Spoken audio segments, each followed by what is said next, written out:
welcome to everyone who are listening and watching this discussion today. We know that Western Suburb is very fastest growing area, including increasing the business center as well rapidly. At the same time, the transportation trucks on the roads are increasing as well. So to assist or remove the thousands of trucks from the road, the federal government last year declared the budget 740 million subject to conditions. Condition was like, the state government has to contribute as well. So it was declared before the election, but today our discussion is to know and focus what's the status and the update of this project. And we have our special guest, Councillor Josh Gilligan. Mr. Gilligan, thanks for joining and giving your time today. Thanks for having me, Nurul.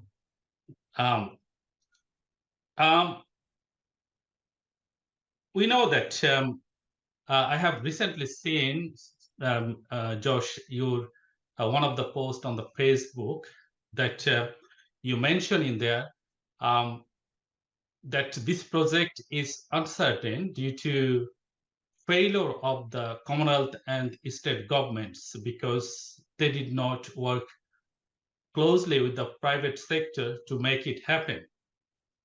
And you want to know, I want to know as well, about the taxpayer money. Can you explain, why it is failed and why the Commonwealth and state government did not take any active plan to make it happen? Well, I think we all thanks, Nurul. I think we all want to know what's going on in relation to this project. I'm happy to give your viewers a bit of context in terms of the project that you're referring to. So essentially, the project that's being discussed here is the Truganina Interfreight Terminal project. It's known as the WIF, the Western Interstate Freight Terminal Project, and it's located in Melbourne's west in Truganina in the city of Wyndham. It is essentially an area that's designed for significant industrial development. And we know that the suburb of Truganina equates to some 50% of the overall inland freight customers. They reside in that suburb, a lot of businesses. And so essentially, we're talking about a project that was originally committed to as part of an inland rail solution by the federal government. As you mentioned quite rightly, $740 million was allocated by the previous government, and they also allocated a significant amount to a northern suburbs project in Beveridge. The previous coalition Liberal government chose the Beveridge site as the priority site over the Truganina site in Melbourne's west. And this project was at direct odds with the Victorian State Labor government, who sought to prioritise the Truganina site in Melbourne's west. What's made this project more complicated again is the private sector have said that this project, because of a failure of state and Commonwealth governments working together to agree, has led to the planning application, proposed application for a up to $5 billion similar freight terminal design in Little River. What was the, Josh, just want to know, because previously we understood that there was a bit of battle between the state government and Commonwealth government, because as you mentioned that the Commonwealth government focused on the Beveridge one, but the M2 government focused on the Truganina one, which is the most suitable situation. Then why now that that both state and Commonwealth government is a Labour government, why they could not coordinate each other to make it happen? So what is that the reason behind this? Yeah. So just before the last federal election, the coalition government, Scott Morrison's government, created essentially a government company and ultimately sought to advance the Beveridge project over the Truganina project. It is arguable as to why that site was chosen over the Truganina project. Many people would speculate that the reason for that was the marginal seat nature of the federal seat of McEwen. It was a seat that was known as a target seat in the last election, and the Liberal government at the time thought that they could potentially win the seat from Labor. Inversely, the state government, obviously in a safe Labor area in Melbourne's west, sought to make it clear that they felt that the Truganina site, due to the economic activity of Melbourne's west, would be a priority site over the Beveridge site. So I would argue that clearly politics was at play in relation to the Beveridge site. I think in terms of where it's at today, which gets to the other aspect of your question, it's a very good question. We've not heard anything directly from the federal government. You are correct to say that both state and federal governments are clearly Labor governments at the moment. So that's why Wyndham City Council has written to the federal minister responsible for Inland Rail and simply asked the question, where is this project at in terms of Truganina? When will it be ultimately delivered? And where's the commitment in terms of the overall funding mix? Because we know 740 million won't be enough to deliver what is a significant... But the state government also declared 6.1 million, isn't it? Is that right? Yeah, so they made a contribution for a business case. That's correct. So, and that business case is very much to get to the detail of how this would work in practice. So I'm assuming it would contain things like costings of the overall project, how would it work in terms of the in and outs of the use of this terminal, and obviously the construction of the terminal more broadly. So there is that work that I understand has been advanced. It's an important question for the state. Which is the other reason why we wrote to the relevant state ministers only very recently in the last fortnight to simply ask the question at a state level, where is this at, and what do you see from a state government point of view in terms of the progression of this project? Thank you, Josh. Just you mentioned that the Pacific National, which is, I believe, the Australia's largest private rail operator, has submitted the plans, and I have seen that you brought up a notice of motion in the last council meeting, and thanks to you that you brought it up in the council meeting for these important issues. And my question is, like, so far I know that this Truganina freight terminal project was advocated by both Wyndham City Council and Melton City Council. So my question is, like, the way you are concerned and raised this issue at the council meeting, has the Melton Council taken any initiative on these issues?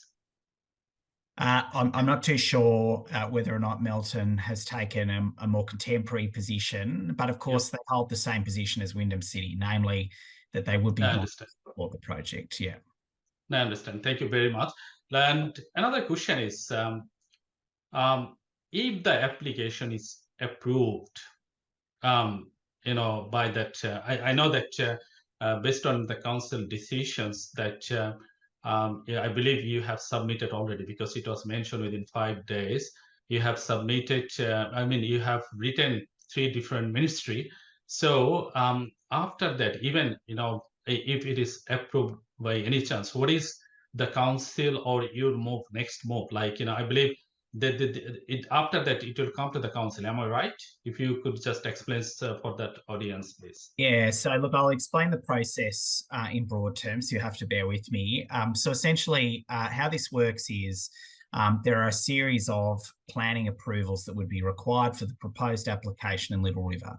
And so essentially Pacific National, the applicant, if you will, that you've mentioned, the proponent of the project, has written to the Minister for Planning due to the nature of the site that's proposed, in essence, to essentially seek relevant approvals at a state level, given the environmental natures and potential impacts that may exist in relation to the project on this site.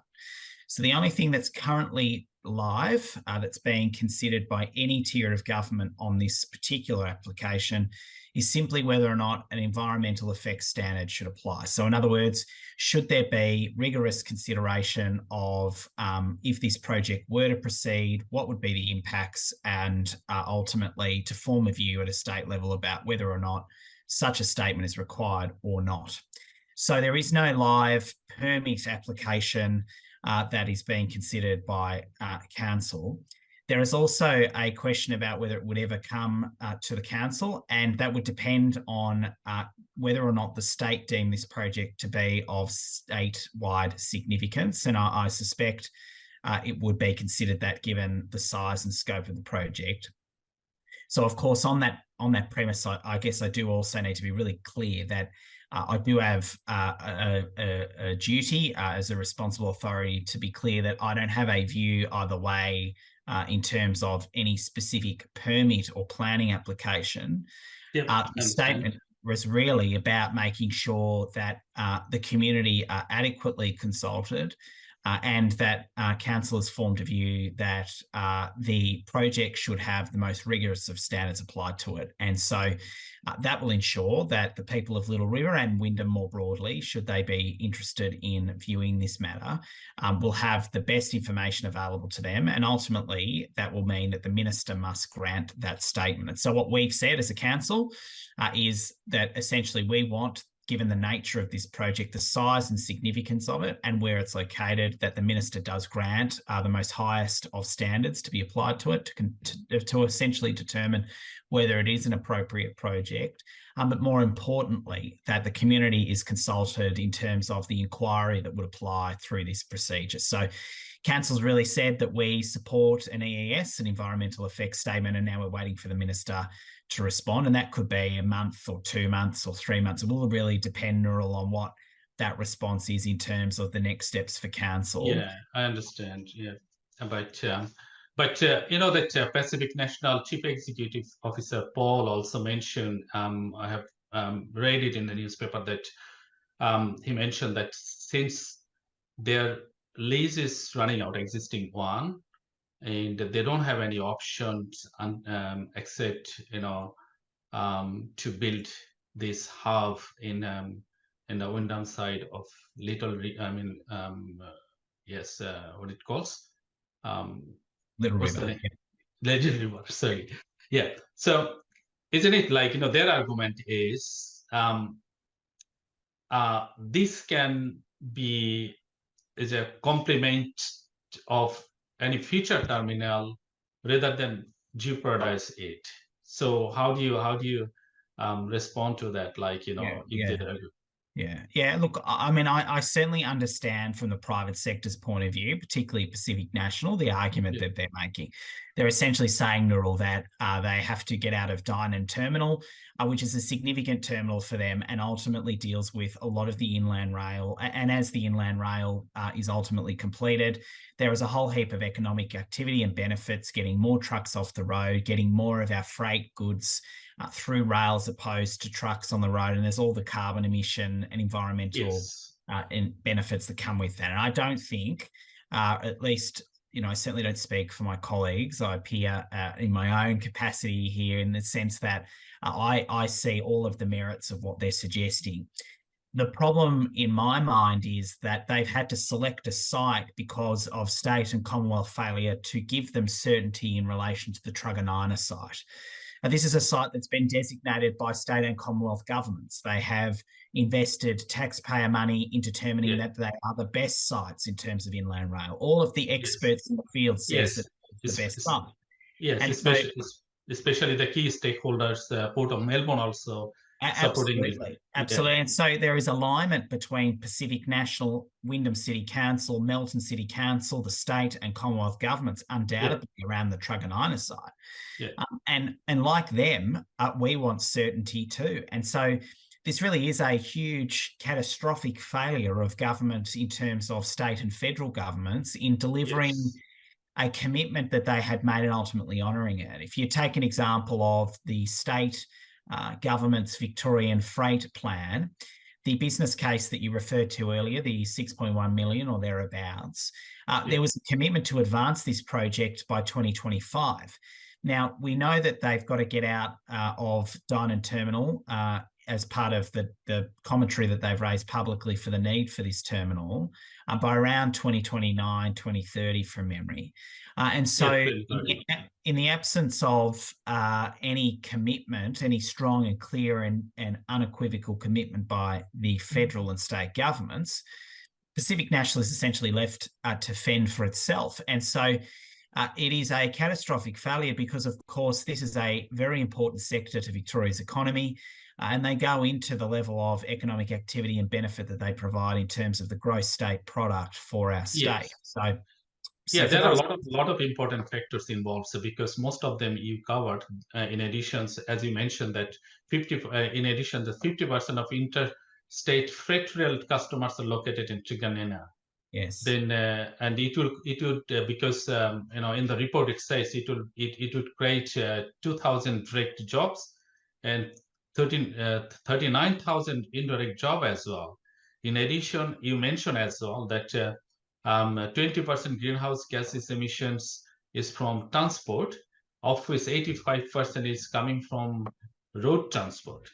And also, if I refer to that another things, I'm not sure whether I read it from a newspaper, like the Peter Anderson, Chief Executive of Between Transport Association. He understood the need for review and believed that 2 terminals at once is unnecessary. He mentioned that, and I'll quote his words. Like he said, "They have got no money." He said, "You don't climb Mount Everest in one step.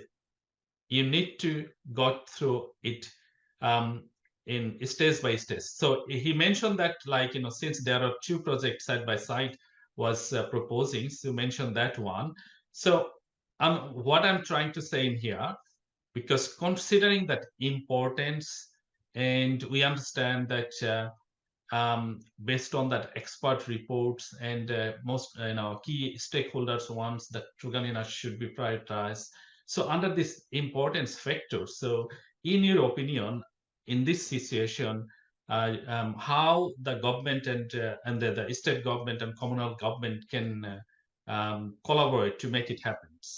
If you think that they should work from this situation in this way. Yeah, so obviously you mentioned the position that the Wyndham City's taken in terms of the notice of motion, and that has been to really ask for that clarification of the state and Commonwealth ministers. Because, of course, making sure that you have a timeline is absolutely essential to getting this project moving forward. There's no commitment of a timeline. There's not even a shovel in the ground. And so I think from our point of view, no wonder is Pacific National going, well, if the state and Commonwealth government cannot give us certainty, we as a business, as a private sector, as a consortium of sorts, need to be able to deliver certainty to our industry and our sector. And I completely have sympathy with them in terms of that strategic challenge that they face. And so I think from my point of view, coming back to the comments I made before, it is a catastrophic failure because of a number of reasons. The first is that site may no longer be used ultimately for the purpose it was designated, namely the Truganina site, because of the offset. And I think you quoted a particular individual that perhaps is alluding to that. But also the fact that industry has set up in the suburb of Truganina to make sure in preparation for the WIFT, this particular freight terminal. And then we also have the Outer Metropolitan Ring Road that has been designated in decades of planning that accommodates for this location. So when I say it is a catastrophic failure, it truly is, because we've got documents probably as old as I am, Nurul, that have been saying for quite some time that this is a designated site for this purpose and use. And it has been carefully thought about, and why it is jointly endorsed by both state and federal governments in terms of a priority site for Melbourne's West. And the challenge you now have is, because they haven't committed or fronted up with an actual solution, the private sector has looked to fund their own. The other point I make to you is that I'm sure that the private sector would much prefer that it be government funded. And of course, if they've got to chip in billions of dollars of their own money, why the state and Commonwealth governments can't work with them in partnership of a joint venture on the Truganina. Exactly. So that's the point. Our last question, Josh, to you, you also mentioned already that if there is an issue with that financial matter under this current tough economic situation, they could have done it with the public-private partnership as well, right? Absolutely. Yeah. I mean, obviously I can't speak for Pacific National, but I suspect that if they were given an opportunity to enter into an arrangement, then obviously I'm sure there would be discussions about it. Whether there have been or not, who knows? And that's why we've, again, written to the state and Commonwealth ministers to really ask the question, how has this become so lopsided? There was a report done by independent review into the Inland Rail by Kerry Schott, a well-known expert and recognised and established and distinguished person who undertook that review. And in that review, it clearly says that the WIF, the Truganina site, would be delayed until the 2030s. Now, that again is, that is a catastrophic outcome for Pacific National. They're ultimately left with no choice but to seek an option for a site, wherever that may be. And obviously they've chosen Little River as a site to deal with a statewide significant issue that really is the domain of state and Commonwealth governments. And so, that this is why I do make the point that we have departments that we fund through taxpayer dollars at a state and federal level to manage these things. It's not the role of local government. Now, we have prepared for and anticipated the ultimate approval of a terminal at the site that we've been talking about today, Nurul. And so, there's a whole heap of unintended consequences with that. What does that look like in terms of trucks on our roads in Wyndham, in and out? Do trucks then have to come from Truganina through our city in order to get to the proposed Little River site? So these are all the things that I'm sure community will be concerned about. That's certainly aspects of information, again, not directly related to the planning permit application, should there be one, but more broadly about the strategic and underlying failure to properly plan. And so often local government gets a bad rap for so-called bad planning, but this is just yet another example of how Wyndham City gets on the front foot and really does highlight these are challenges that we face that we have no control over, and we'll always advocate in the best interests of our community. And on this matter, I don't want to see a situation where the Truganina site, thousands of jobs in a precinct area that was absolutely designed as a major freight activity centre, ultimately be abandoned because demand has been met somewhere else. And that's something we don't have direct control over, but we can ask the questions, and that's exactly what we're doing. And when those answers come back, obviously my colleagues and I will look at the answers that we're given, and we'll form further views in relation to the Truganina site. Thank you so much, Josh, for joining this session. So what you understood, if I summarize in very short, we want to know from the federal and state government the certainty of this project, definitely. And also, we all know that Truganina is